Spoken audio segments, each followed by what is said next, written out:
7 voices rose in unison during midnight mass on Christmas Eve, 1868. Not in prayer, not in song, in something else entirely. A cascade of sounds no one in that Georgia chapel had ever heard before. Sounds that didn't belong to any known language. Sounds that made the congregation freeze in their pews, candles flickering as if the air itself had turned cold. The 7 who spoke were former slaves, freed just 3 years prior. They had attended services quietly for months. They had never caused trouble. They had never drawn attention. Until that night. What happened in the minutes that followed would be documented by 3 separate witnesses, a minister, a town clerk, and a physician, all of whom wrote nearly identical accounts of an event they could not explain. An event that would divide the town, destroy reputations, and leave a mystery so profound that over a century later, no one has been able to answer the simplest question. What did those 7 people actually say? The words, if they were words, seemed to come from somewhere ancient, somewhere buried. They rose and fell in rhythms that felt older than the chapel itself, older than the town, older than anyone could remember. And when they stopped, when silence finally returned to that candle-lit space, something had changed. Something had been released. Or perhaps something had been remembered. This is not a story about possession. This is not a story about miracles. This is a story about what happens when the past refuses to stay silent, when trauma finds a voice. When 7 people who had been stripped of everything, their freedom, their families, their very names, suddenly spoke in a language that no one could silence. If you're drawn to mysteries that history tried to bury, stories where the truth feels just out of reach, you'll want to stay with us. Subscribe now, and don't miss what comes next. Because this story only gets stranger. Valdosta, Georgia, in the winter of 1868 was a town still bleeding from the war. 3 years had passed since Appomattox, but the scars ran deeper than anyone cared to admit. The streets were quieter than they used to be. Fewer men walked them. Fewer voices filled the air. The grand homes on Patterson Street stood like monuments to a world that no longer existed, their paint peeling, their gardens overgrown, their windows dark. The war had taken sons, fathers, fortunes. What it left behind was a fragile peace, a town trying to rebuild itself on the bones of what it once was. The cotton fields that had once made Valdosta prosperous now lay fallow, worked by men and women who were technically free but economically trapped. The railroad depot, which had once bustled with commerce, now stood mostly empty, its platforms weathered, its tracks rusted in places. And in that fragile peace, the newly freed population, men, women, and children who had been property just years before, were navigating a world that didn't know what to do with them. The Freedmen's Bureau had established an office in town, a small building on the corner of Hill Avenue, where a weary northern agent named Mr. Charles Whitfield tried to mediate disputes, register marriages, and help former slaves find work. But his resources were limited, his authority questioned, and his presence resented by many in the white community. Most of the freed population kept their heads down. Most worked the same land they'd always worked, under contracts that felt uncomfortably similar to the chains they'd been freed from. Most avoided trouble, avoided attention, avoided anything that might remind the white population of Valdosta that the old order was gone. But there were 7 who had started attending services at the First Methodist Chapel on Ashley Street. 7 who sat in the back pews, silent and still, listening to Reverend Thaddeus Carver preach about redemption and grace. 7 who had been invited cautiously by the Reverend himself, a man who believed, perhaps naively, that the church should be a place for all souls. Reverend Carver was 42 years old, a thin man with graying hair and kind eyes that had seen too much suffering. He had served as a chaplain during the war, tending to wounded soldiers on both sides, and the experience had changed him.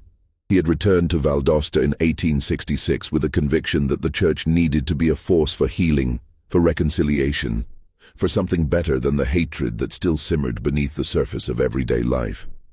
His decision to invite freed slaves to worship at the chapel had not been popular. Several families had left the congregation in protest. Others had stayed, but made their displeasure known through cold stares and whispered complaints. But Carver had persisted, believing that if the church could not be a place of inclusion, it had no right to speak of Christian love. The 7 who accepted his invitation were recorded in the church ledger with careful penmanship: Abigail, Marcus, Dinah, Samuel, Esther, Jonah, and Cleo, ages ranging from 19 to 43. All had been enslaved on the same plantation, the old Hargrove estate, 10 miles south of town. All had been freed in the chaos of Sherman's march through Georgia in late 1864. All had stayed in the area, working as laborers, washerwomen, farmhands, finding what work they could in a town that didn't want them but needed their labor. Abigail was the eldest at 43, a woman with deep-set eyes and hands scarred from years of field work. She worked as a washerwoman now, taking in laundry from the few families willing to pay her. She lived alone in a small cabin on the edge of town, a structure that leaked when it rained and offered little protection from the winter cold. Marcus was 38, tall and broad-shouldered, his face marked by a long scar that ran from his left temple to his jaw, a reminder of a punishment he had received years ago for the crime of learning to read. He worked as a laborer, hired by the day to load freight at the depot or repair fences on nearby farms. Dinah was 26, quiet and watchful, with a voice so soft that people often had to lean in to hear her. She worked as a domestic servant for a family on Patterson Street, cleaning their home, cooking their meals, caring for their children. She lived in a small room behind their kitchen, a space barely large enough for a bed. Samuel was 31, a man who had been a blacksmith's apprentice before the war and still carried the burns and calluses of that trade. He had tried to set up his own smithy after emancipation, but no one would lend him the money for tools or materials. Now he worked odd jobs, repairing what he could with borrowed equipment. Esther was 22, the youngest woman among them, with a face that might have been beautiful if not for the haunted look in her eyes. She had been separated from her mother and siblings during the war and had never found them again. She worked in the fields, picking what little cotton was still being grown, her hands moving with mechanical efficiency. Jonah was 40, a man who had served as a driver on the Hargrove plantation, a position that had required him to enforce discipline among the other enslaved people, a role that had left him isolated and mistrusted. He worked now as a groundskeeper for the cemetery, a job that kept him away from others, which seemed to suit him. And Cleo was 19, the youngest of the 7, a girl who had been born into slavery and freed before she fully understood what either word meant. She worked as a seamstress, mending clothes for anyone who would pay her, her fingers quick and precise despite the poor light in her cabin. They were unremarkable by all accounts. Quiet, respectful. They arrived early to services and left quickly afterward. They didn't speak unless spoken to. They didn't draw attention. They sat together in the back left corner of the chapel, a space that had become theirs by unspoken agreement, and they listened to Reverend Carver's sermons with expressions that revealed nothing until Christmas Eve, 1868. The days leading up to Christmas had been unusually cold. A hard frost had settled over Valdosta, turning the ground iron-hard and coating the bare trees with a thin layer of ice that glittered in the weak winter sunlight. The town had made an effort to celebrate. Wreaths hung on doors, candles appeared in windows, the general store displayed a few modest toys and ribbons, but the cheer felt forced, a performance of normalcy in a place still haunted by loss. Reverend Carver had spent the week preparing for the Christmas Eve service. He had decorated the chapel with pine branches and holly, their scent filling the small space with a reminder of life even in the dead of winter. He had practiced his sermon, choosing his words carefully, wanting to speak of hope without ignoring the pain that so many in his congregation still carried. On the afternoon of Christmas Eve, he had visited each of the 7, as was his custom. He brought them small gifts, a loaf of bread, a jar of preserves, a warm scarf, and wished them a blessed Christmas. They had thanked him quietly, their gratitude sincere but restrained, as if they had learned long ago not to expect kindness and were still adjusting to receiving it. None of them had given any indication that anything unusual was about to happen. The chapel was full that night. Nearly every pew was occupied. Families crowded together, their breath visible in the cold air despite the small stove burning in the corner. Candles lined the windowsills, their flames casting long shadows across the wooden pews, making the space feel both intimate and vast. The air smelled of pine and wax, and the faint musk of wool coats damp from the evening's drizzle. Reverend Carver stood at the pulpit, his voice steady and warm as he spoke of the nativity, of hope born in the darkest season, of light breaking through. He spoke of Mary and Joseph, of their journey, of their faith in the face of uncertainty. He spoke of the shepherds, of how the divine had been revealed first to the lowliest, to those whom society had overlooked. His words were carefully chosen, meant to comfort, to inspire, to remind his congregation that even in their darkest moments they were not forgotten. The congregation listened, some with heads bowed, others with eyes closed, a few with expressions of quiet skepticism. The seven sat in their usual place, in the back left corner. They were dressed in their best clothes, garments that were clean but worn, mended in places too thin for the cold. Abigail wore a dark shawl over her shoulders. Marcus sat with his hands folded in his lap, his scarred face impassive. Dinah stared at the floor. Samuel's jaw was tight, as if he were holding something back. Esther's eyes were distant, unfocused. Jonah sat very still, barely breathing.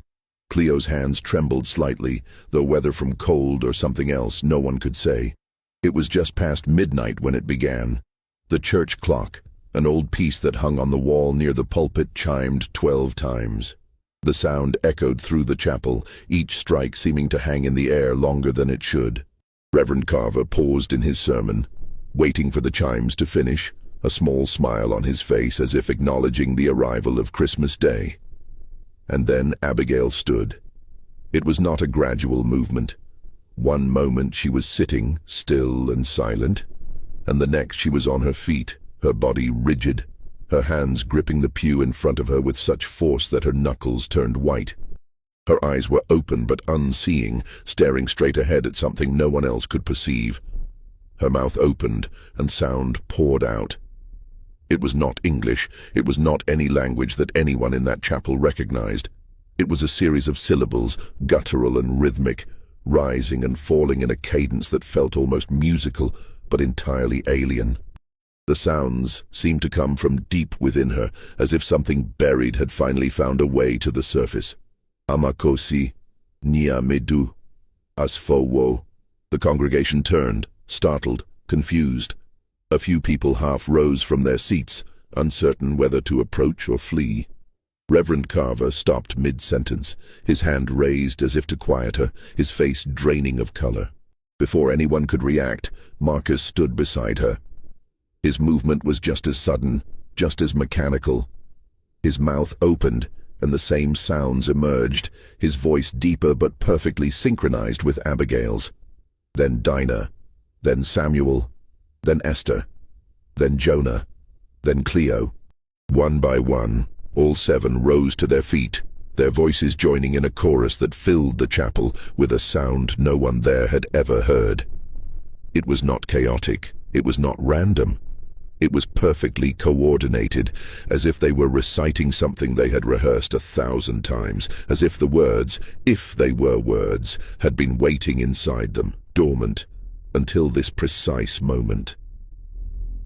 Amakosi, Nyamedu, Asifowo, Yadawoes. The rhythm was hypnotic, relentless. The syllables repeated and varied, forming patterns that felt intentional, structured, like a chant or a prayer or an invocation. The seven spoke in perfect unison, their voices overlapping and interweaving, creating harmonics that seemed to vibrate in the walls of the chapel, in the floor, in the very air. The congregation froze. Some later described it as a language. Others said it was gibberish, nonsense syllables strung together, but everyone agreed on one thing. It was synchronized. The seven spoke as one, their voices rising and falling together, their breath coordinated, their timing flawless. Reverend Carver tried to speak, to call out to them, but his voice caught in his throat. He felt a pressure in his chest, a tightness that made it hard to breathe. The candles flickered, their flames bending as if pushed by an invisible wind, though the air in the chapel was still. A woman in the third row screamed. The sound broke the spell for a moment, and several people scrambled to their feet, pushing toward the doors. But most remained frozen, unable to move, unable to look away from the 7 figures standing in the back of the chapel, their faces blank, their eyes unfocused, their mouths moving in perfect synchronization. The chant continued for nearly 2 minutes, an eternity in that frozen chapel. The syllables grew louder, more insistent, building to a crescendo that seemed to fill every corner of the space, pressing against the walls, against the ceiling, against the people huddled in their pews. And then, as suddenly as it began, it stopped. The 7 sat down in perfect unison, their movements smooth and coordinated, as if controlled by a single will. Their faces were blank, their eyes unfocused, as if waking from a dream. The silence that followed was absolute, suffocating, broken only by the sound of someone sobbing quietly in the front row. For a long moment, no one moved, no one spoke. The candles continued to flicker, their flames slowly steadying. The smell of wax and pine seemed suddenly overwhelming, cloying. Then a woman screamed again, louder this time, and the spell broke. People surged toward the doors, pushing and shoving, their faces twisted in fear and confusion. Within minutes, the chapel was nearly empty, families fleeing into the cold night, their Christmas celebration forgotten. Only a handful remained. Reverend Carver, still standing at the pulpit, his face pale and his hands trembling. Dr. Horace Langford, the town physician, a man of 50 with silver hair and a reputation for calm rationality. Mr. Edmund Tate, the town clerk, a meticulous man in his 30s who always carried a notebook, and Mr. Silas Brennan, a deacon of the church, a stern man in his 60s who had fought in the war and prided himself on his unshakable composure. And the 7, still sitting in the back pew, their faces blank, their breathing steady as if nothing had happened. Dr. Langford was the first to approach. He moved slowly, cautiously, as one might approach a wounded animal. He knelt beside Abigail, taking her wrist gently, feeling for her pulse. It was steady, normal. He looked into her eyes, checking for signs of distress or illness.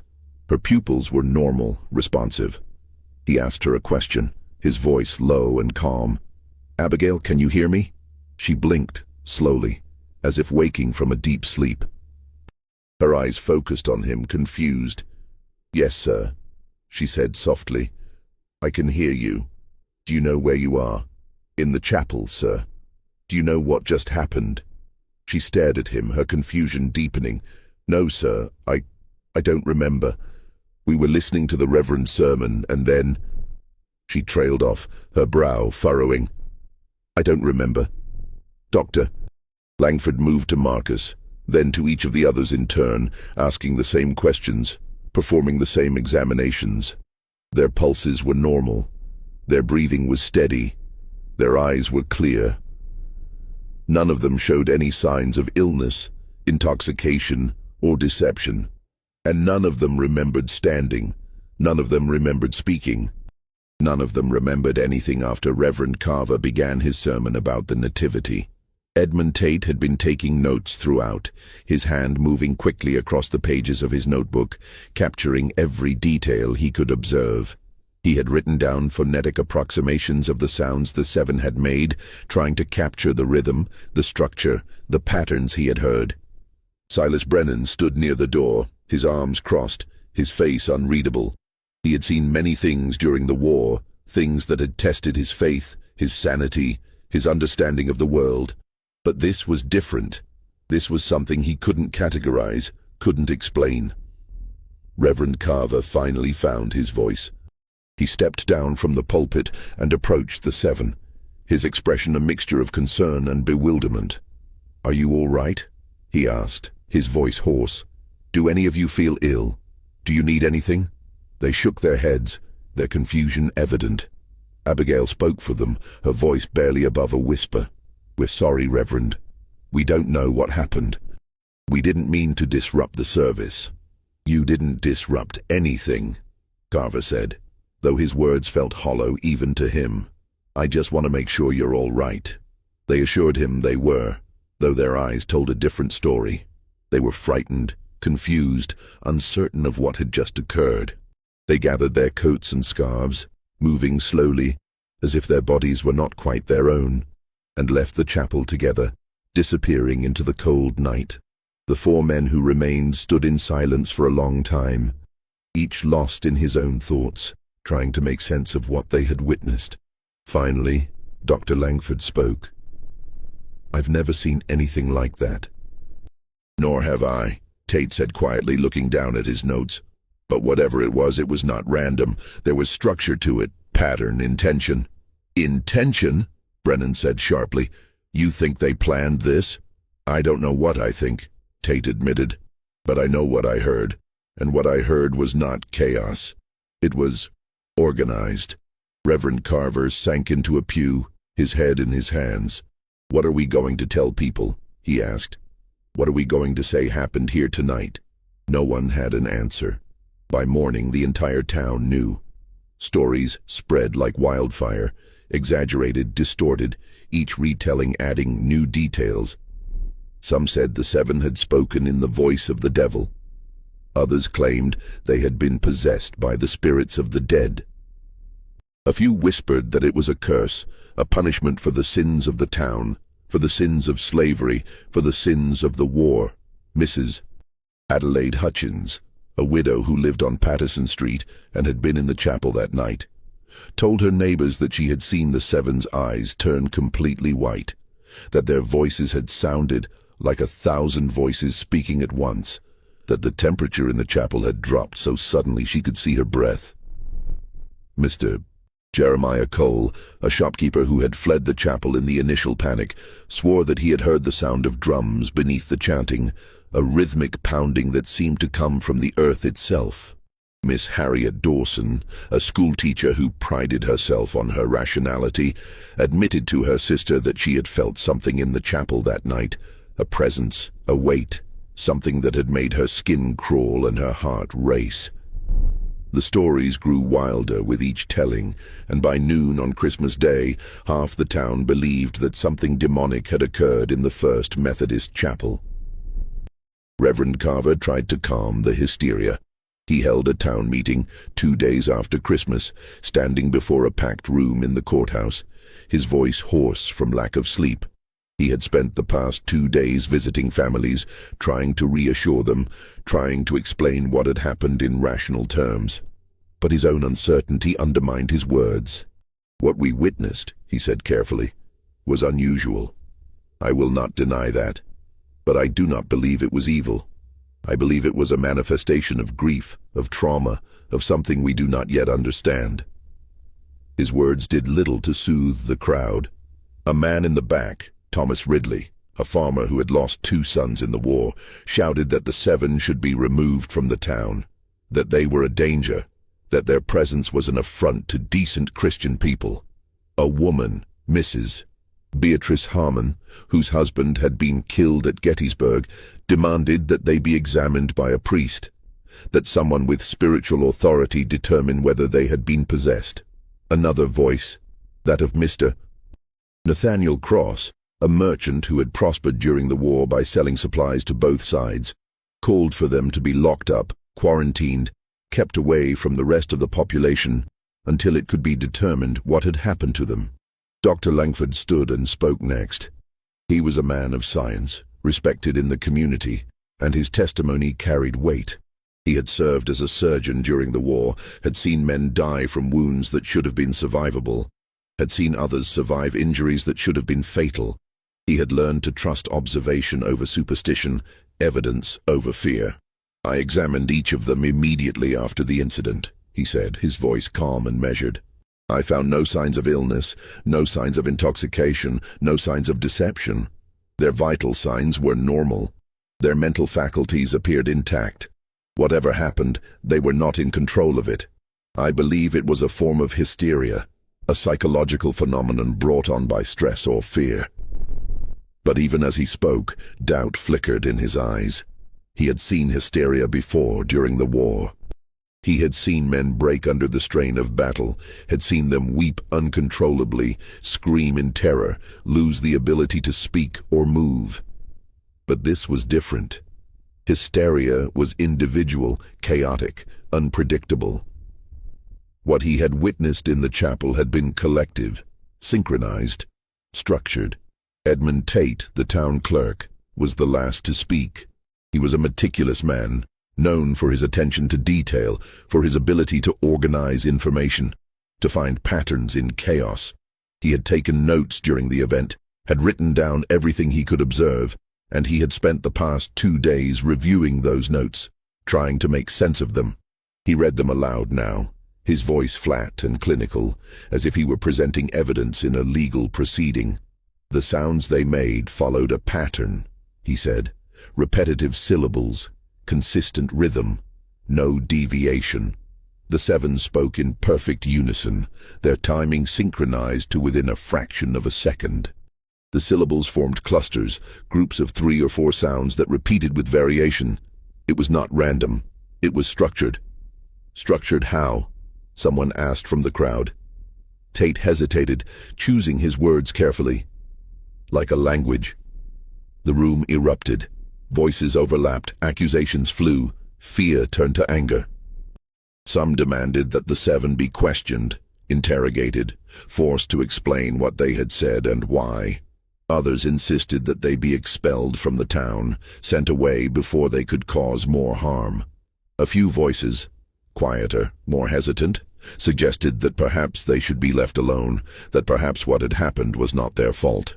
Reverend Carver tried to restore order, but it was too late. The damage was done. The town had made up its mind. The 7 were dangerous. The 7 were a threat.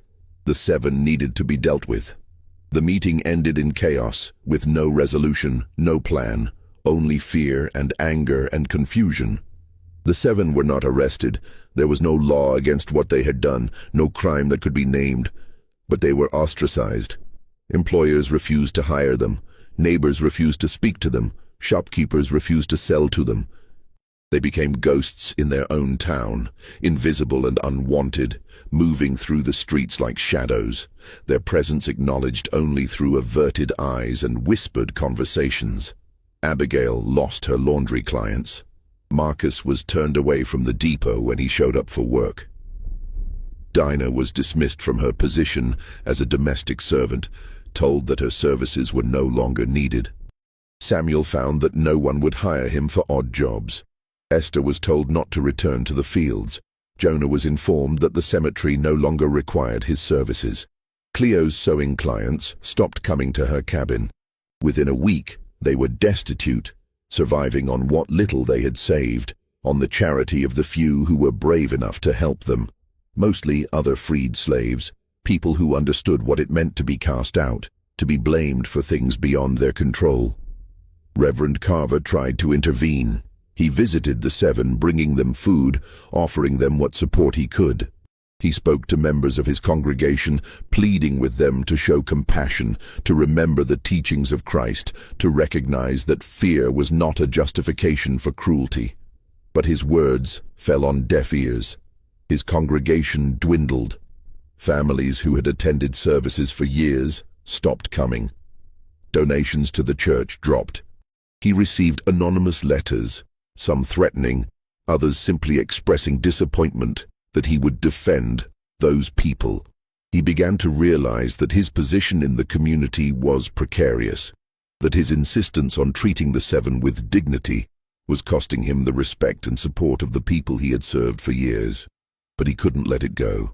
He couldn't accept that what had happened in the chapel was simply hysteria or coincidence. He had seen the 7's faces.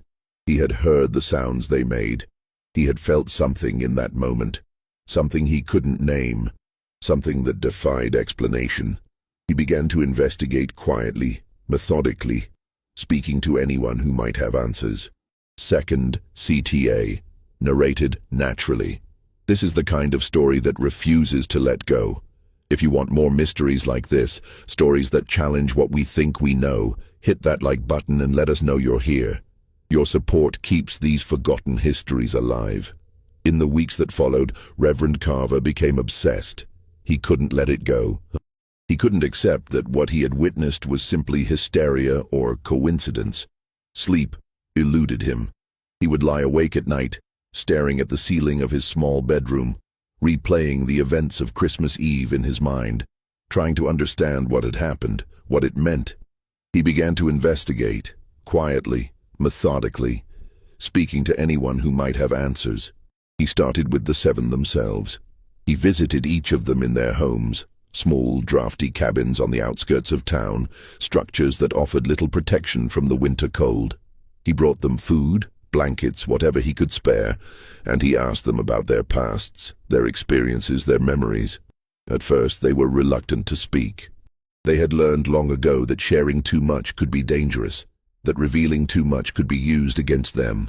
But Carver was patient, gentle, persistent.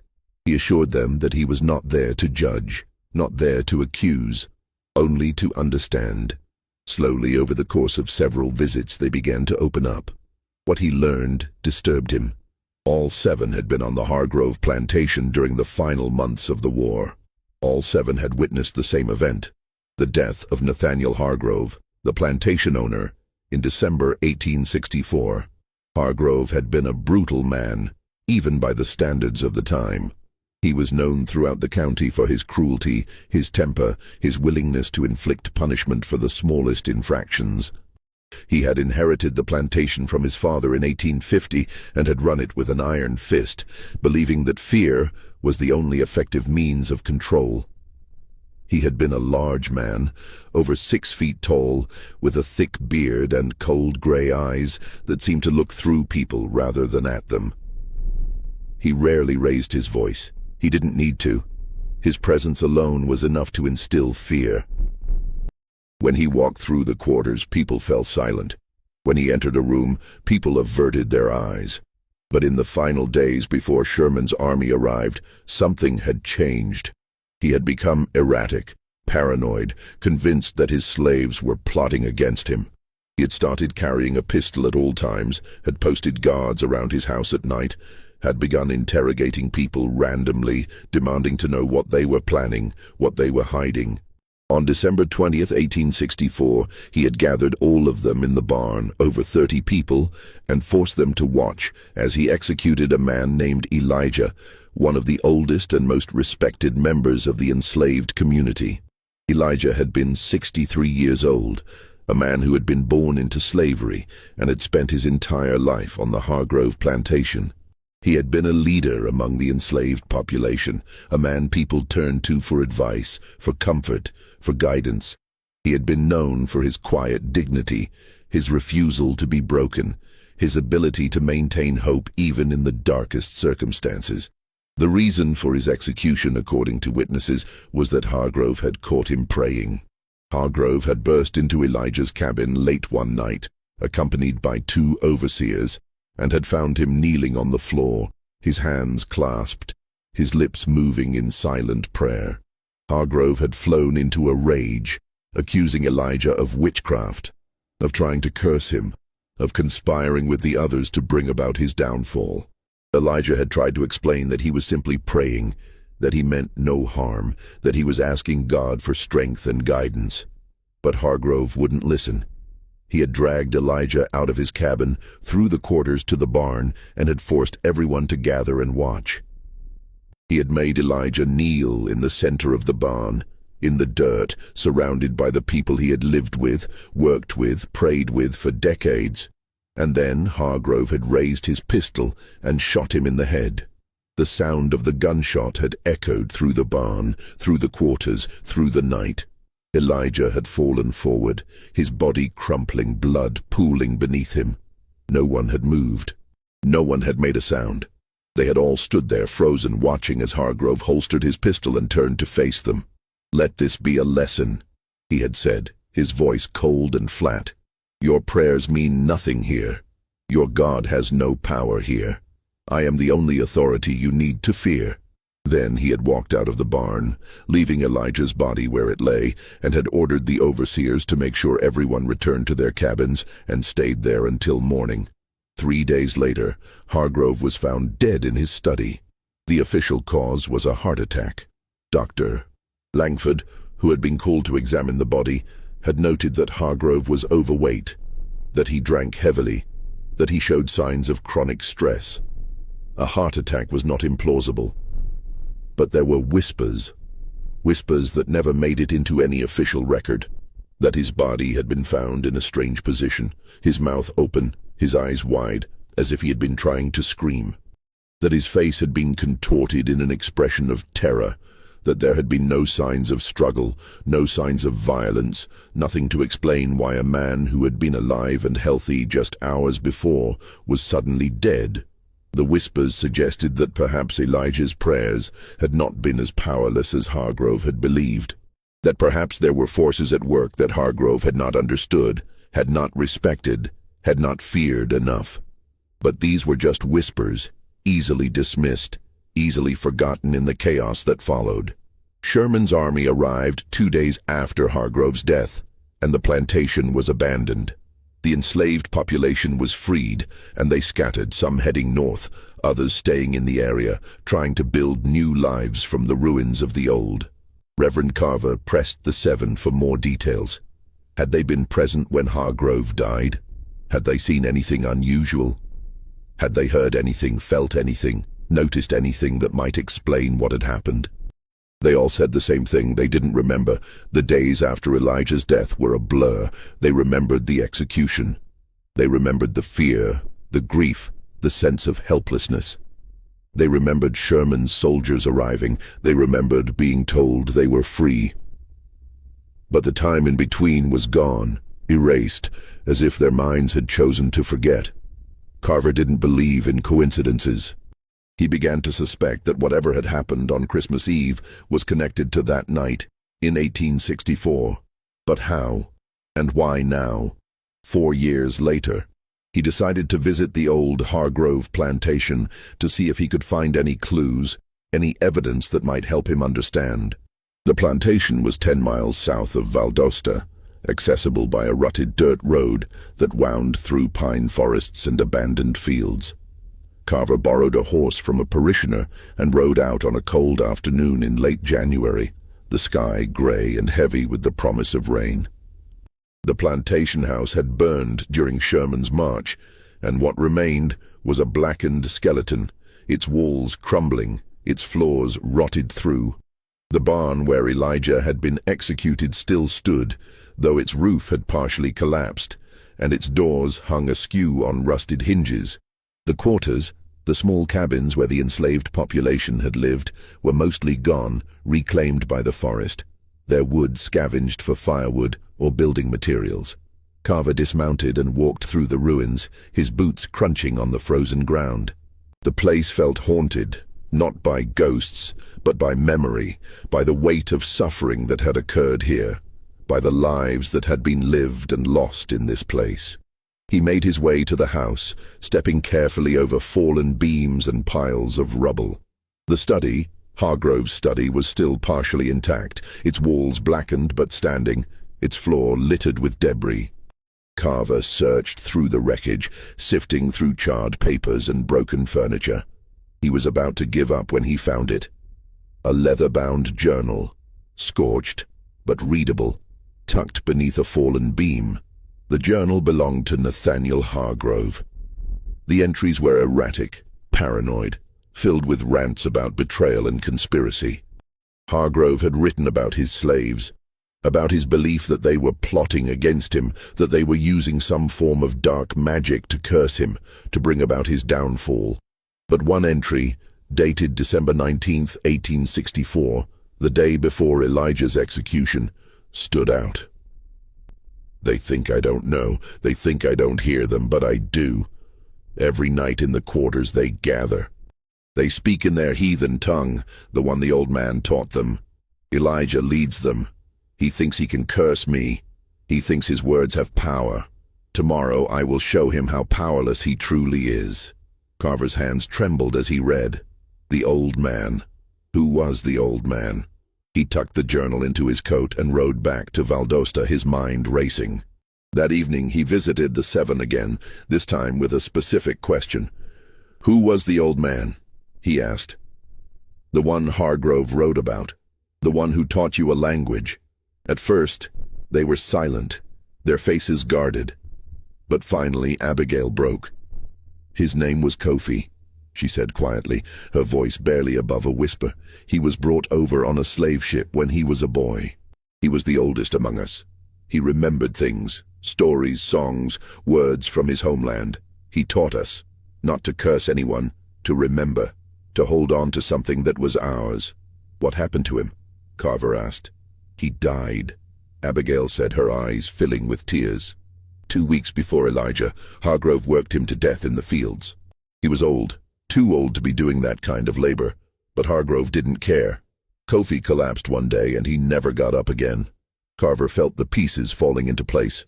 Kofi had taught them a language, or fragments of one, from his homeland. Elijah had used it to lead prayers to give the enslaved community something Hargrove couldn't take away, something that was theirs alone. And when Hargrove killed Elijah, he had tried to erase that last piece of resistance, to silence that last voice of defiance. But he hadn't succeeded. What were you saying that night? Carver asked. On Christmas Eve. Do you know? Abigail looked at him, her eyes filled with something he couldn't name. Grief, perhaps, or longing, or something deeper. We don't remember speaking, she said. But if we did, maybe we were finishing what Elijah started. Maybe we were saying the prayer he never got to finish. Dr. Langford, meanwhile, had begun his own investigation. He was a man of science, trained to observe, to analyze, to seek rational explanations for phenomena that others might attribute to the supernatural. He refused to accept that what he had witnessed defied explanation. He started by researching cases of glossolalia, speaking in tongues, a phenomenon documented in religious contexts for centuries. He wrote to colleagues in Atlanta, in Charleston, in Richmond, asking if they had encountered similar cases, if they had any insights into what might cause such a phenomenon. The responses were varied. Some dismissed it as hysteria, a psychological reaction to stress or trauma. Others suggested it might be a form of epilepsy, a neurological disorder that could cause involuntary vocalizations. A few mentioned cases of religious ecstasy, where individuals claimed to speak in divine languages, though these cases were typically individual and spontaneous, not collective and synchronized. But the more he read, the less convinced he became that this was a simple case of religious ecstasy or psychological disorder. Glossolalia was typically spontaneous, individual, and incoherent. What he had witnessed was synchronized, collective, and structured. He began to suspect that there was something else at work, something that couldn't be explained by existing medical or psychological theories. He reached out to a colleague at the University of Virginia, a professor of linguistics named Dr. Alastair Finch. Finch had studied indigenous languages, African dialects, and obscure linguistic phenomena. Langford described the event in a detailed letter, asking if Finch had encountered anything similar, if he had any insights into what the Seven might have been saying. Finch's response came 3 weeks later. It was brief, almost curt. Did anyone record what they said? Langford realized, with a sinking feeling, that no one had. The event had been so shocking, so unexpected, that no one had thought to write it down in the moment. All they had were memories, and memories, as Langford knew, were unreliable, subject to distortion, to embellishment, to the influence of fear and confusion. He returned to Edmund Tate, the town clerk, hoping that Tate's meticulous notes might contain something useful. Tate showed him the pages he had written that night, filled with phonetic approximations, attempts to capture the sounds the Seven had made. Langford copied them carefully, transcribing Tate's notes into his own handwriting, and sent them to Dr. Finch. The response came 3 weeks later. Finch's letter was longer this time, more detailed, but also more uncertain. I cannot identify the language with certainty. The phonetic structure does not match any known dialect I have encountered in my research. However, the pattern suggests intentionality. The syllables form clusters, and those clusters repeat with variation, which is characteristic of language rather than random vocalization. This was not gibberish. This was not hysteria. Someone taught them this. The question is, who and why? Langford felt a chill run down his spine. Taught them. Who could have taught them a language that no one recognized? A language that didn't appear in any linguistic database? A language that seemed to come from nowhere?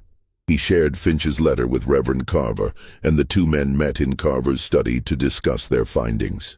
Carver showed Langford the journal he had found at the Hargrove plantation, and together they pieced together the story of Kofi, of Elijah, of the prayers that had been silenced and the resistance that had been crushed. But why now? Langford asked. Why did this happen 4 years after Elijah's death? Why on Christmas Eve? Carver didn't have an answer, but he had a theory. Trauma doesn't disappear, he said slowly. It stays with us, buried, waiting. Maybe what happened on Christmas Eve was a release. Maybe the seven had been carrying this for years, and something about that night, the setting, the time, the atmosphere, triggered it. Maybe they were finally able to express what they had been holding inside. Langford considered this. It was plausible. He had seen soldiers return from the war with invisible wounds, with memories that haunted them, with experiences that they couldn't articulate. He had seen men wake screaming from nightmares, had seen them flinch at loud noises, had seen them struggle to reintegrate into civilian life. But this was different. This was not individual trauma. This was collective, and it was synchronized. There's something else, Carver said, pulling out another page from Hargrove's journal. Listen to this. He read aloud from an entry dated December 22nd, 1864, the day after Elijah's execution. I cannot sleep. Every time I close my eyes, I hear them. The words, the sounds, they echo in my mind, relentless, maddening. I see Elijah's face, his eyes, the way he looked at me before I pulled the trigger. There was no fear in his eyes, only certainty. As if he knew something I didn't, as if he had won, even in death. Carver looked up at Langford. Hargrove was haunted by what he had done. He couldn't escape it. Maybe the seven are haunted too. Maybe they're carrying not just their own trauma, but Elijah's, Kofi's, everyone who suffered on that plantation. Langford nodded slowly. It was a compelling theory, but it still didn't explain the synchronization, the structure, the precision of what had occurred. We need to speak to Dr. Finch in person, Langford said. We need him to come here, to interview the seven, to analyze this more thoroughly. If anyone can make sense of this, it's him. Carver agreed, and Langford sent another letter to Finch, this time with an urgent request for him to travel to Valdosta. Dr. Alistair Finch arrived in Valdosta in early February, traveling by train from Virginia. He was a man in his 50s, tall and thin, with sharp features and piercing blue eyes that seemed to take in everything at once. He carried with him a leather satchel filled with books, notebooks, and recording equipment, a phonograph that he hoped might capture the sounds if the seven could be induced to speak again.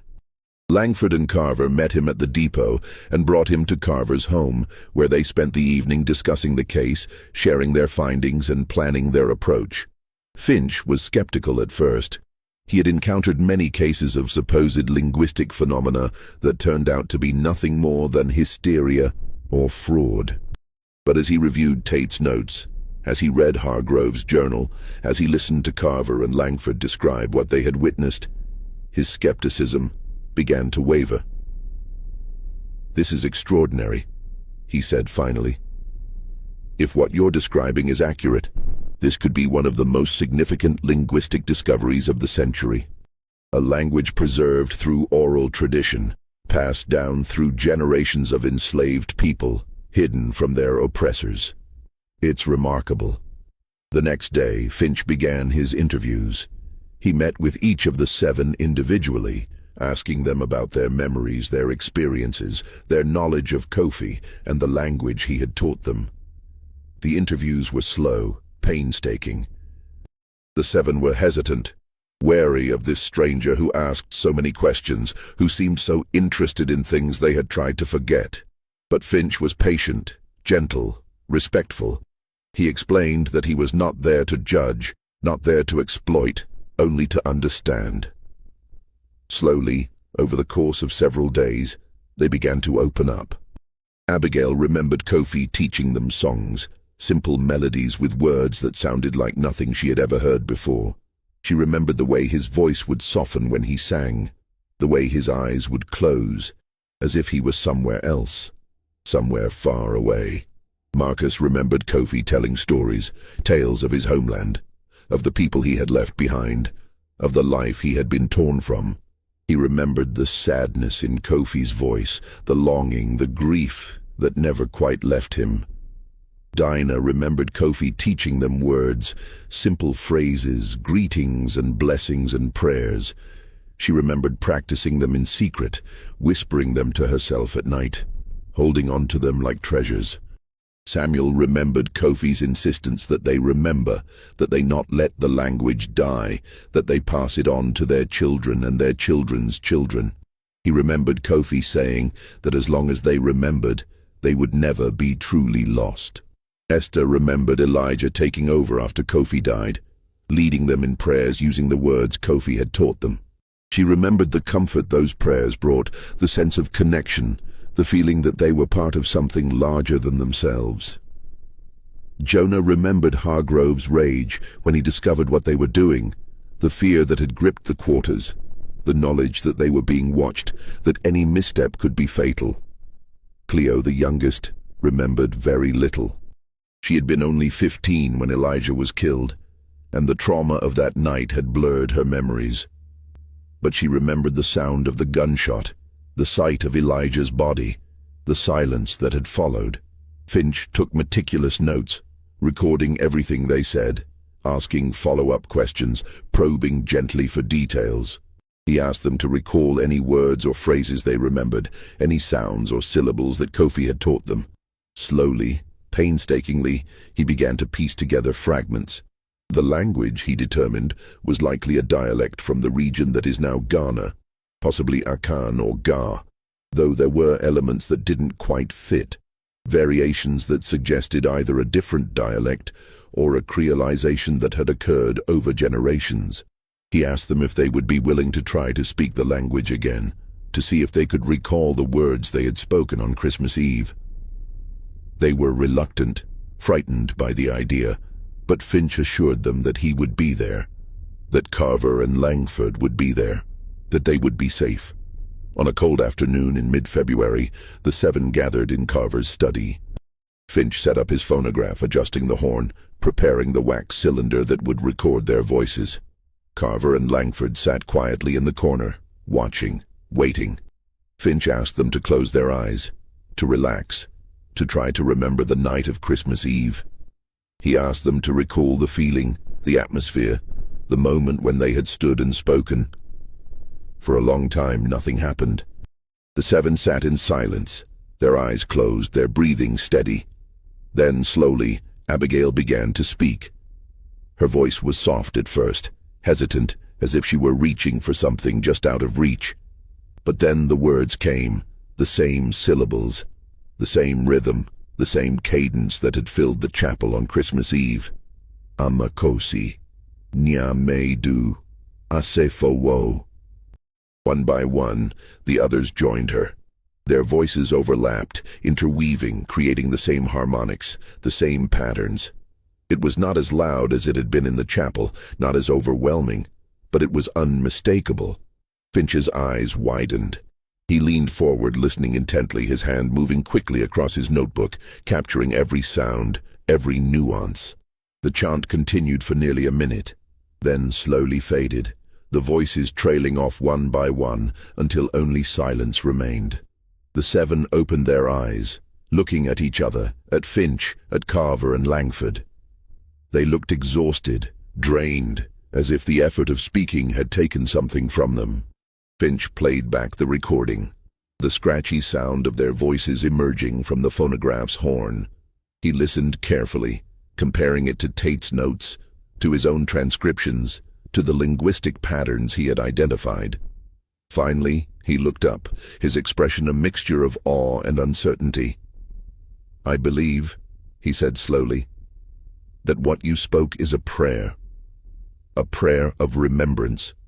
The words are fragmentary, incomplete, but the structure suggests a plea to ancestors, to those who have passed, to not be forgotten. The phrase Amakosi could be a variation of Nkosi, which in some West African languages means chief or ancestor. Nyamedu could be related to Nyame, the supreme deity in Akan cosmology. Asfowo might be a form of Asida, which means thanks or gratitude. He paused, choosing his words carefully. If my translation is correct, what you were saying was something like, Ancestors, divine spirit, we give thanks. We are not forgotten. We are not lost. We are here. The room was silent. Carver felt tears prick his eyes. Langford sat back, his expression thoughtful. The seven looked at each other, something passing between them. Recognition, perhaps, or relief, or a sense of completion. It was not a curse, Finch said softly. It was not possession. It was a declaration, a refusal to be erased, a way of honoring those who had been silenced. When Finch presented his findings to the town, the reaction was muted. He held a public lecture at the courthouse, standing before a smaller crowd than had attended the meeting after Christmas. Many people had already made up their minds about what had happened, and no amount of linguistic analysis was going to change that. Some accepted Finch's explanation. They were relieved to have a rational explanation, something that didn't involve demons or curses or supernatural forces. They were willing to believe that the seven had been carrying trauma, that they had found a way to express it, that what had happened was a psychological and cultural phenomenon rather than something malevolent. Others refused to believe it. They clung to the idea that something supernatural had occurred, that the seven had been possessed or cursed, that they were dangerous and should be avoided.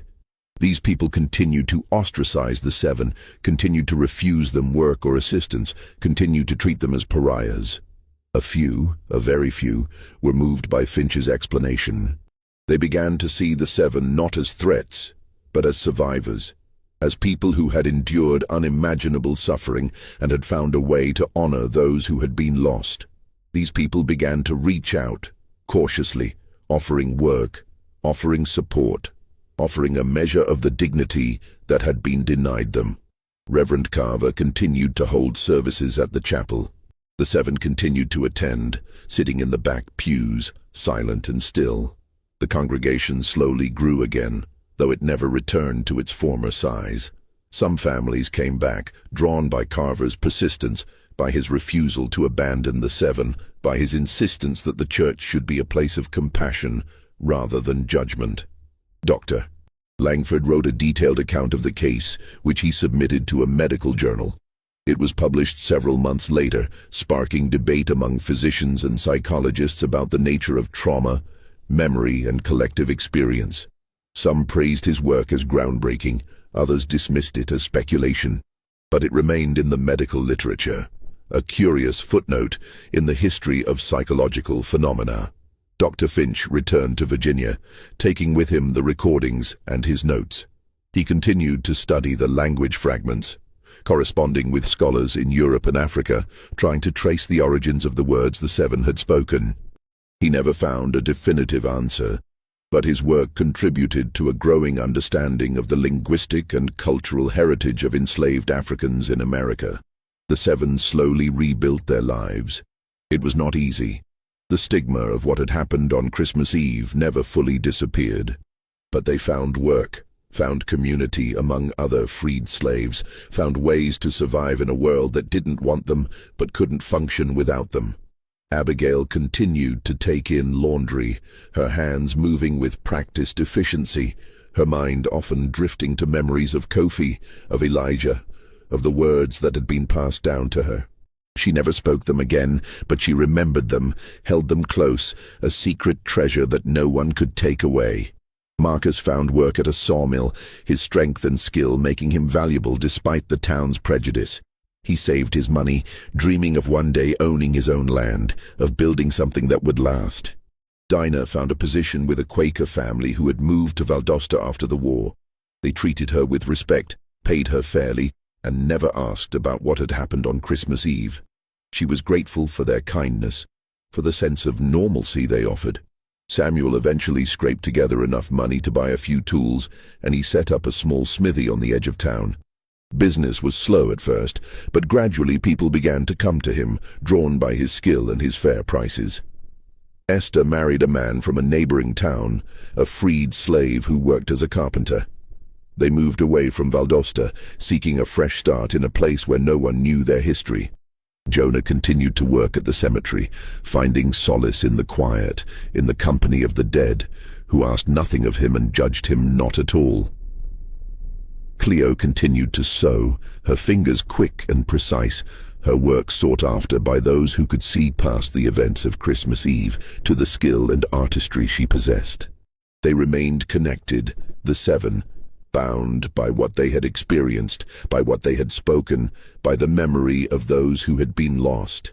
They gathered occasionally in secret in one of their cabins, and they would speak the words Kofi had taught them, the words Elijah had prayed, the words that had emerged from them on that Christmas Eve. They never fully understood what had happened. They never knew why they had spoken, why that night, why in that way. But they knew that it had been important, that it had meant something, that it had been a way of honoring the past, of refusing to let it be forgotten. Reverend Carver continued to visit them, to offer support, to listen to their stories. He never stopped wondering about what had happened, never stopped trying to understand. But he came to accept that some mysteries could not be fully solved, that some questions had no clear answers. He wrote about the experience in his private journal, reflecting on what it had taught him about faith, about trauma, about the resilience of the human spirit.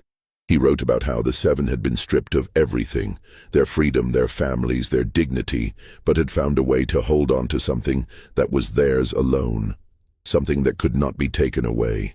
He wrote about how their voices, speaking in a language that no one recognized, had been a form of resistance, a refusal to be silenced, a declaration that they were still here, still human, still worthy of being remembered. And he wrote about how that night in the chapel had changed him, had challenged his understanding of faith and suffering and redemption, had reminded him that the divine could be found in the most unexpected places, in the most unexpected voices. The town slowly moved on, as towns do. The memory of that Christmas Eve faded into rumor and legend. New events, new crises, new concerns took precedence. The war receded further into the past. Reconstruction gave way to new political realities. Life continued, as it always does, but the mystery never fully disappeared.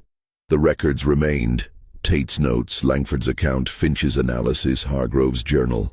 They were filed away in archives, in libraries, in private collections, waiting to be discovered by future generations.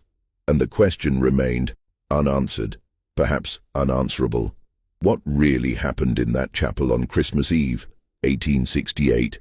Was it truly a psychological phenomenon, a collective release of trauma that had been buried for years? Was it a cultural memory, passed down through generations, emerging in a moment of collective consciousness? Was it something else entirely, something that defied categorization, something that reminded us how little we truly understand about the human mind, about memory, about the ways the past refuses to stay buried? The seven never spoke of it publicly. They carried the memory with them, private and sacred until the end of their days. And when they died, Abigail in 1891, Marcus in 1895, Dinah in 1898, Samuel in 1901, Jonah in 1903, Cleo in 1907, they took with them whatever secrets they held, whatever understanding they had gained. But the words remained, the sounds remained, the mystery remained, and perhaps that is as it should be. Perhaps some stories are meant to remain unfinished, some questions meant to remain unanswered. Perhaps the value lies not in the solution, but in the asking, not in the explanation, but in the wonder. What we know is this. On Christmas Eve, 1868, 7 people spoke in a language that no one recognized. They spoke in perfect unison, with precision and structure, with intention and meaning. They spoke words that had been passed down to them by a man who had been torn from his homeland, who had endured unimaginable suffering, who had refused to let his culture, his language, his identity be erased. They spoke for him. They spoke for Elijah. They spoke for everyone who had been silenced, everyone who had been forgotten, everyone who had been told that their voices didn't matter. And in speaking, they ensured that those voices would not be forgotten, that those lives would not be erased, that the past would not stay buried. The chapel still stands on Ashley Street in Valdosta, though it has been renovated many times over the years. The pews where the seven sat are long gone, replaced by newer ones. The candles have been replaced by electric lights. The congregation has changed, evolved, become something different. But on quiet nights, when the building is empty and the street outside is silent, some say you can still hear it. A faint echo, a whisper, a sound that doesn't quite belong to any known language. A reminder that some voices once raised can never be fully silenced. A reminder that the past is never truly past. A reminder that we are not forgotten. We are not lost. We are here. If this story moved you, if it made you think, share it. Stories like this deserve to be remembered. And if you want more mysteries that history tried to forget, subscribe and turn on notifications. We'll be here, uncovering the past, one story at a time.